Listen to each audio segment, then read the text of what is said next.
दया की आस में मैया हे मेरी माँ, मैंने सुना है, मैं जब से जन्म लिया हूँ सुनते आया हूँ कि तुम गरीबों के सदा उद्धार करते हो। अगर मेरी अनुभूति पूछिए तो मेरा तो उद्धार मैया रानी ने किया है। आज मैं क्या था क्या हूँ, मात्र भजन के प्रभाव है कि नहीं मनोहर भैया? ये भजन का प्रभाव है। आज कहाँ से कहाँ भगवान ने मुझे पहुँचाया। इसीलिए मैं चाहता हूँ कि जहाँ भी भजन हो, जहाँ सत्संग हो, एक बार जाके तो देखिए। अब रसगुल्ला रखा है और नींबू वाला जो बनता है उसको क्या कहते हैं इधर? रसगुल्ले जैसा ही दिखता है, जो बोतल में बंद करके साल भर के लिए रखते हैं, निमकी कहते हैं। क्या कहते हैं? निमकी ही कहते हैं।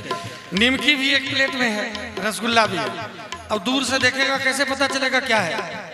जब तक खाएंगे नहीं। इसलिए जब तक सत्संग में जाएंगे नहीं, बैठेंगे नहीं, तो कैसे पता चलेगा कि उद्धार होगा कि नहीं होगा, है ना? अभी भी देखिए आप लोग यहाँ बैठे हैं और बहुत सारे लोग होंगे जो उधर जाके बीड़ी सिगरेट पी रहे होंगे। उनको क्या पता कि यहाँ बैठने का क्या असर होता है? चरस पी के ही जीवन गुजार देते हैं। इसीलिए मैं कहना चाहूंगा अपने माँ से कि हे मेरी माँ, सुनो तुम गरीबों के सदा उद्धार करते हो, तुम दीन के दाता, तो मेरी दीनता सुन लो।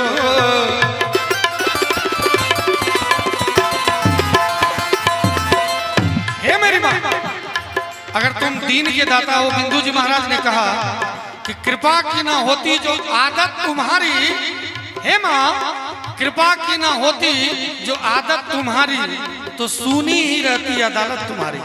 आज जो सभी कोई यहाँ पर बैठे हैं, कहीं ना कहीं मैया रानी की कृपा सबके ऊपर हुई होगी, तभी तो यहाँ पर बैठे हैं। वो कृपा करना छोड़ दें और आप यहाँ आना छोड़ देंगे तो कृपा करना कैसे संभव होगा? इसीलिए आइए मैया से कहते हैं कि हे मेरी माँ, अगर तुम दीन के दाता, तो मेरी दीनता सुन लो, तो मेरी दीनता सुन लो।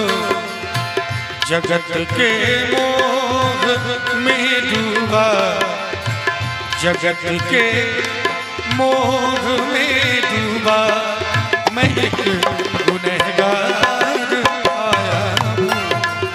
दया की आस में मैया तेरे दरबार आया हूँ।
ये जो भजन है हमारे मित्र सच्चिदानंद भाई ने लिखा है। उन्होंने कहा था कि धीरज भाई आप इस भजन को गाइए, देखिए चमत्कार क्या होता है।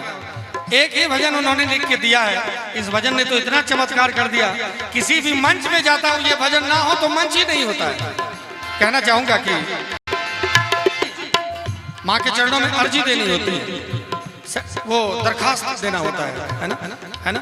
तभी जाके अभी देखिए जो स्कूल है, हमारे मास्टर साहब हैं यहाँ पर, कितना टाइट सरकार ने किया हुआ है। जब तक दरखास्त नहीं लिखा रहेगा सस्पेंड हो जाएगा टीचर।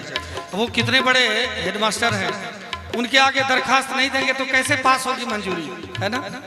तो कहना चाहूंगा अपने माँ से कि हे माँ, है सच्चिदानंद की विनती,